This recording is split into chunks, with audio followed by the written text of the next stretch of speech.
हरे कृष्णा, राधे राधे। कैसे हैं आप सब लोग? आप सभी का स्वागत है आपका अपने चैनल कृष्णा प्यारी सखा में। तो दोस्तों, आज की वीडियो में आप लोगों के साथ शेयर कर रही हूँ घर के मंदिर पर सुबह पूजा कैसे करें और सुबह मॉर्निंग पूजा रूटीन। सर्दियों में अपने घर के मंदिर पे मैं कैसे पूजा करती हूँ या हमें पूजा किस प्रकार से करनी चाहिए, वही आप लोग के साथ वीडियो में शेयर कर रही हूँ। तो बने रहे वीडियो के एंड तक। सबसे पहले मेरी सुबह लड्डू गोपाल जी से होती है। स्नान करके घर की साफ सफाई के बाद ताली बजाकर लड्डू गोपाल जी को मैंने यहाँ पर जगा लिया है। थोड़ी देर उनको बिस्तर पे इसी तरह से बैठा के रखेंगे और उन्हें कंबल उड़ा लेंगे, क्योंकि लड्डू गोपाल जी छोटे बच्चे के स्वरूप में होते हैं तो उन्हें सर्दी, छोटे बच्चों को सर्दी लगती है, इसलिए मैंने कंबल उन्हें उड़ा लिया है। गौ माता भी उनके साथ में रखी थी, एक छोटा सा शॉल हमने गौ माता को भी उड़ा रखा था, वो उठा लेंगे और यहीं से करेंगे मंदिर की साफ सफाई और फिर धोएंगे मंदिर के बर्तन और यहीं से होती है मेरी पूजा शुरू। रात्रि में मंदिर पे पर्दा लगाते हैं। सुबह सबसे पहले स्नान के बाद हमने पर्दा हटा लिया है और लड्डू गोपाल जी को यहाँ पर बैठा लिया है। अब थोड़ा सा गुनगुना जल हम लड्डू गोपाल जी को यहाँ पर पिलाएंगे और जितने भी मंदिर के बर्तन हैं इनको हम सब साफ़ करेंगे, यानी कि धोएंगे, और मंदिर पे जितने भी फूल और अच्छा जो भी चावल मंदिर पे चढ़े होते हैं वो सब हम उठा लेंगे और इस तरह एक कपड़े की सहायता से मंदिर की थोड़ी बहुत सफाई कर लेंगे। ये जो धूल बैठी रहती है मंदिर पे इसे हम साफ़ कर लेंगे। तो मंदिर की सफाई बहुत ज़रूरी है, तभी हम मंदिर की पूजा शुरू करते हैं। ये रोज़ का रूटीन है। थोड़ी बहुत मंदिर की इस तरह से कपड़े से साफ़ कर लेती हूँ मंदिर को, और जो भी पुष्प अच्छा वो चढ़ा रखे हैं भगवान जी पे वो भी एक कपड़े की सहायता से हम साफ़ कर लेंगे। डीप क्लीनिंग 15 दिन या 20 दिन के बाद ही मैं करती हूँ। आजकल सर्दियों का मौसम है तो या हर एकादशी 15 दिन में आती है तो हर एकादशी पे डीप क्लीनिंग मेरी हो जाती है। उसके बाद जितने भी मंदिर के बर्तन हैं इन्हें मैं साफ़ कर लूँगी और लड्डू गोपाल जी को सबसे पहले थोड़ा सा गुनगुना जल हम यहाँ पर पिलाएंगे।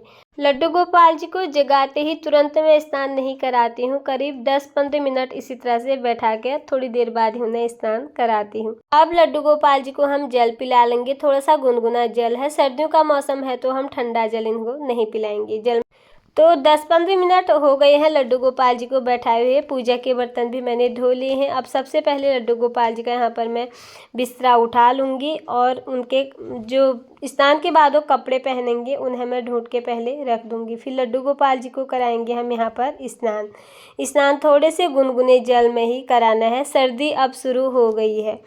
अब ज़्यादा सर्दी नहीं है, पर बच्चों के लिए सर्दी है। लड्डू गोपाल जी बाल स्वरूप में है तो उनका ध्यान हमें एक बच्चे की तरह ही रखना होता है। यहाँ पर लड्डू गोपाल जी के ऊनी वस्त्र अब पहनाने मैंने शुरू कर दिए हैं, उलन के वस्त्र, और वही लड्डू गोपाल जी को पहले निकाल के रख दूँगी, फिर उन्हें कराऊँगी मैं स्नान। पूरी तैयारी पहले से करनी होती है। थोड़े से मैंने पुष्प ले लिए हैं, अगर आपके पास फूल हैं तो ले सकते हैं, नहीं तो कभी किसी दिन बिना फूलों के भी मैं पूजा कर लेती हूँ। जिस दिन फूल होते हैं उस दिन भगवान जी को फूल चढ़ा देते हैं, और नहीं है तो फिर बिना फूलों के भी मेरी पूजा होती है। और जो भी घर में ऋतुफल होते हैं उनका भोग लगा देते हैं। फिर नहीं ऋतुफल है तो फिर मिश्री, बतासे, रामदाना इन सब का भोग मैं रख देती हूँ। और अच्छा त्रोली, चंदन ये सब मैं रोज़ नया निकालती हूँ, और रोज़ भगवान जी को तिलक करने के लिए हम नया ही यूज करते हैं। उसके बाद मैंने यहाँ पर एक पात्र ले लिया है, उसमें स्वास्तिक बनाया है। जितनी भी मूर्ति विग्रह है मंदिर पे लक्ष्मी नारायण भगवान जी की हैं और भगवान श्री गणेश जी की हैं, लड्डू गोपाल जी हैं, इन सब का अभिषेक स्नान एक ही साथ में कराती हूँ। थोड़ा सा मैंने गुनगुना जल ले लिया है और इसी तरह से सारे मूर्ति विग्रह का मैं यहाँ पर स्नान कराऊंगी। बहुत ही सरल विधि से मैं सुबह की पूजा यहाँ पर करती हूँ। और जिस दिन कोई बड़ा दिन होता है, एकादशी, पूर्णिमा, उस दिन मैं पंचामृत से या फिर कच्चे दूध से ही यहाँ पर भगवान जी का स्नान कराती हूँ। तो आजकल सर्दियों का मौसम है, पंचामृत थोड़ा सा ठंडा रहता है, इसलिए मैंने गुनगुने जल से स्नान करा लिया है सारी मूर्ति विग्रह का। सबका अंग पोषण करेंगे बहुत अच्छे से, कहीं भी मूर्ति हमारी गीली ना रहे, क्योंकि हमारी ये जो मूर्तियाँ हैं इनमें थोड़ा सा कहीं पर पानी रह जाता है तो फिर ये हमारी मूर्तियाँ काली होने लगती हैं। इस तरह से सारी मूर्ति विग्रहों का हम अंग पोषण करेंगे, यानी कि उनको अच्छे से एक साफ कपड़े से पोंछ लेंगे। लड्डू गोपाल जी घर में है तो गौ माता भी है, उनका भी स्नान मैं रोज़ इसी तरह से कराती हूँ और उनका भी अंग पोषण होगा और उन्हें भी अपने मंदिर पे विराजमान करके उनकी भी पूजा रोज़ होती है। और जो ये भगवान जी को स्नान कराया हुआ जल है ये जल को हम किसी पौधे में डाल देंगे। अब इस तरह से सारी मूर्ति वगैरह का हमारा स्नान हो चुका था। हमने थोड़े से नीचे से फूलों का आसन दिया और भगवान जी को उसमें विराजमान कर दिया। ये मेरी पूजा का रोज़ का रूटीन है, इसी तरह से मैं पूजा करती हूँ। और मंदिर में जितने भी फ़ोटो या तस्वीर हैं उनका थोड़ा सा गंगा जल के इनमें छींटे लगा लेते हैं और इसी भाव से कि भगवान जी का अभिषेक हम करा लेते हैं गंगा जल के छींटे लगाकर। ये स्वास्तिक बना लिया और सबसे पहले अब पूजा में हम दीपक प्रज्वलित कर लेंगे। लड्डू गोपाल जी को हमने वस्त्र पहनाकर उन्हें भी मंदिर पे विराजमान कर लिया है, साथ ही गौ माता को भी। मंदिर में जगह कम होती है, लड्डू गोपाल जी को जब पूजा करते हैं सुबह शाम तभी मंदिर पे मैं विराजमान करती हूँ, नहीं तो लड्डू गोपाल जी के लिए मंदिर के सामने एक अलग सी जगह बना रखी है, वहाँ पर ही लड्डू गोपाल जी को हम हमेशा विराजमान करके रखते हैं। तो यहाँ पर मैंने एक दीपक प्रज्वलित कर लिया है, साथ ही धूप दीप जरूरी होता है सुबह शाम की पूजा में।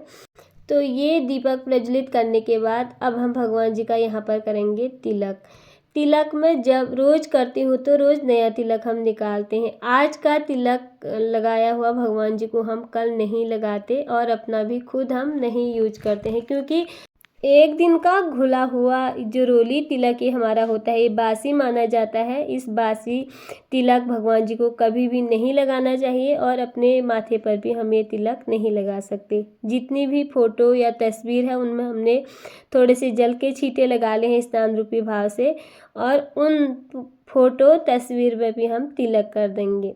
सुबह पूजा का मेरा कोई फिक्स टाइम नहीं है, कभी 8 बजे भी पूजा हो जाती है और कभी पूजा में 9 भी बज जाते हैं, क्योंकि सर्दियों का मौसम है और सुबह थोड़ी ठंडा बढ़ने लगी है तो लड्डू गोपाल जी की सेवा साथ साथ में होती रहती है।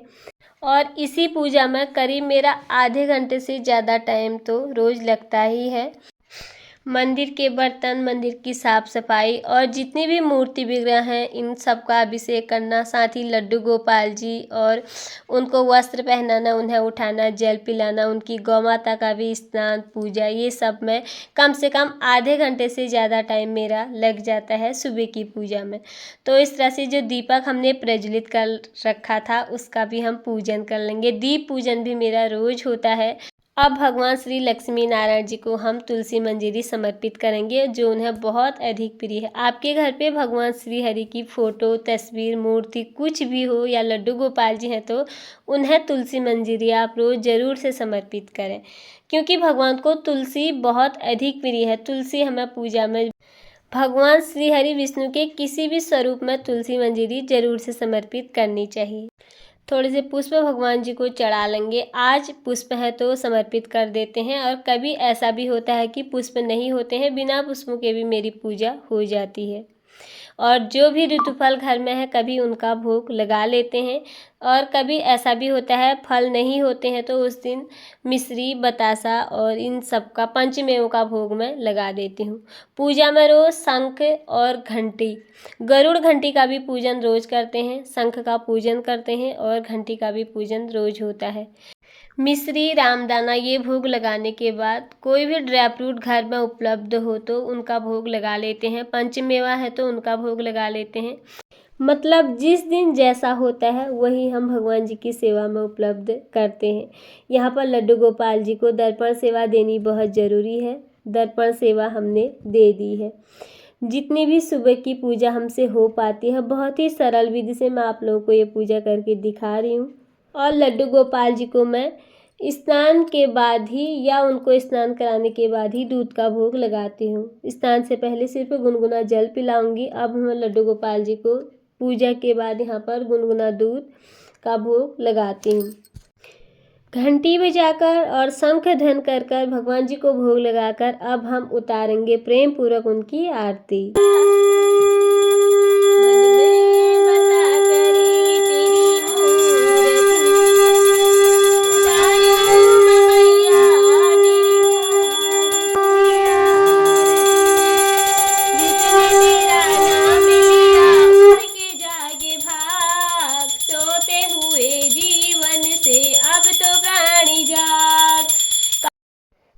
यहाँ पर हमने आरती उतार ली है। जो भी आरती आपको आती है या मुझे आती थी, मैंने गाकर भगवान जी की आरती उतार ली है। तो सुबह भगवान लड्डू गोपाल जी की या अपने घर के मंदिर पे आप इस तरह से आरती ज़रूर से उतारें। उसके बाद हम भोग लगा रखा है हमने यहाँ पर, जो भी भोग हमारे पास था। उसके बाद 1 लोटा जल का भरा हुआ भी अपने मंदिर पे मैं ज़रूर से रखती हूँ और ये मैंने रख लिया है। इसी तरह से बहुत सरल विधि से मैं अपने घर के मंदिर पे सर्दियों में पूजा करती हूँ। वही मैंने आज आप लोगों के साथ वीडियो में शेयर किया। अगर आपको ये मेरी सुबह की सरल पूजा विधि थोड़ी बहुत भी पसंद आई हो, आपके लिए थोड़ी बहुत यूज़फुल हुई हो, तो प्लीज़ वीडियो को लाइक और चैनल को सब्सक्राइब ज़रूर कर देना। फिर मिलती हूँ आप लोगों से किसी और वीडियो में। तब तक के लिए आप सभी को हरे कृष्णा, राधे राधे। और ये वीडियो देखने के लिए आप सभी का बहुत बहुत धन्यवाद। जय श्रीमन नारायण।